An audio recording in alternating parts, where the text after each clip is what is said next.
Problem 3, Chapter 1, Exercise 125 in the book. This is all about getting you to think about when a company closes its books. And as we've been going along, we've been doing the revenue minus expense, net income, and then we've been letting that flow right through to retained earnings. And that's true. That's what happens. But you don't do it after every sale.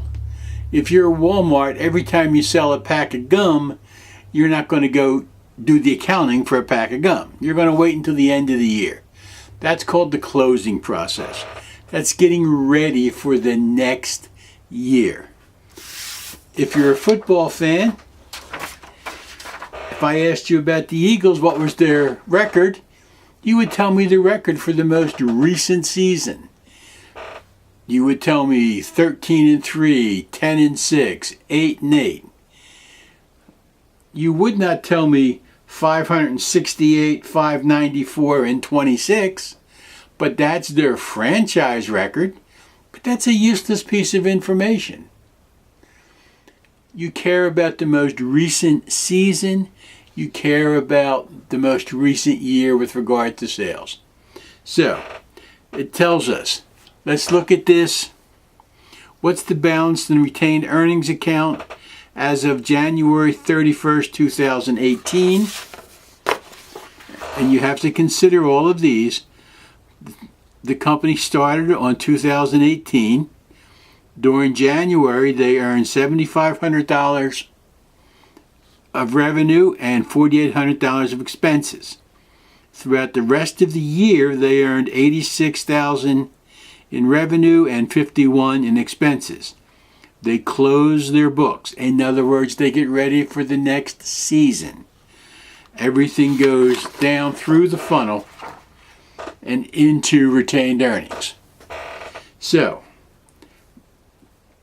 the balance in retained earnings account as of January 31st, 0. They've done nothing yet. They haven't closed the books yet. So the balance at the end of the first month of business in retained earnings is 0. Now, the balance at the retained earning account as of January 31st, the balance in the revenue account, not retained earnings, but the revenue account, is the $7,500 that they earned in January. The balance in the expense account is $4,800, the amount of expenses they incurred in January. Then it says determine the balance at the end of the year before closing. So this was before they let everything run through the funnel. What was the total in retained earnings? Well, it's still 0. They haven't done anything yet. They haven't closed the books before closing. Now, determine the balance in the revenue and expense accounts before closing. Well, before closing, it's the $7,500 they earned in January, plus the $86,000 they earned the rest of the year. So that's $93,500. And the before closing balance in the expense accounts is the $4,800 they had incurred in January and the $51,000 for the rest of the year. So for a total of $55,800. Now, January of 19, 1 year later, or 1 month later, they've closed the books at the end of the first year. So they've transferred all of that revenue, that $93,500. They've transferred all of the expenses, that $86,000. Is that what it was? No. $55,800, I'm sorry. So they've transferred in the revenue of $93,500. They've transferred in the expenses of $55,800. And their after closing balance in retained earnings is 37,700. The 93.5 minus the 55.8.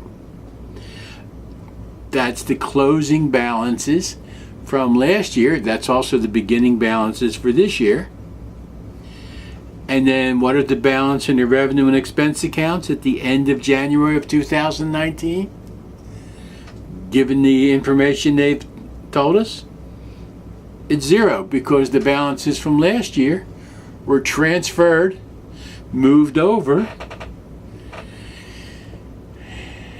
and this is a new year. So, to recap, the answer to A is 0.